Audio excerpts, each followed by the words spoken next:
મહીસાગર જિલ્લાની લુણાવાડા નગરપાલિકાના વિસ્તારમાં આવેલ દેશના બે પૂર્વ વડાપ્રધાનના નામ સાથે જોડાયેલ ઐતિહાસિક ઇન્દિરા મેદાન અને જવાહર બાગનું નામ બદલી નાખવામાં આવતા કોંગ્રેસમાં રોષ જોવા મળી રહ્યો છે। લુણાવાડામાં આવેલ જવાહર બાગનું નામ બદલીને લુણાવાડા નગરપાલિકા દ્વારા થોડા સમય અગાઉ તેનું નામ વખત બાગ કરવામાં આવ્યું છે, તો લુણાવાડા શહેરમાં જ આવેલ ઇન્દિરા મેદાનનું નામ પણ લુણાવાડા નગરપાલિકા દ્વારા બદલી આઝાદ મેદાન કરવામાં આવ્યું છે, જેને લઈને નગરપાલિકાના કોંગ્રેસના કોર્પોરેટર તેમજ જિલ્લા કોંગ્રેસ પ્રમુખ હર્ષદ પટેલ દ્વારા વિરોધ કરવામાં આવ્યો હતો। અંગ્રેજોની ગુલામી માનસિકતામાંથી લુણાવાડાની પ્રજાને દૂર કરવા માટે અને રાજા મહારાજાઓએ જે લુણાવાડા માટે ભૂમિ અને યોગદાન આપેલું હતું એમને યથાર્થ કરવા માટે અમે લુણાવાડા નગરપાલિકાના બોર્ડની અંદર સર્વાનુમતે ઠરાવ કરી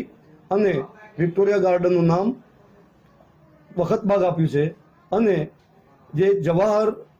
ઇન્દિરા મેદાન હતું એનું નામ આઝાદ મેદાન કર્યું છે। અમારો હેતુ કોઈ પણ ભૂતપૂર્વ વડાપ્રધાનના નામકરણને ચેન્જ કરવાનો નથી। અમારો હેતુ ફક્ત અને ફક્ત લુણાવાડાની પ્રજાને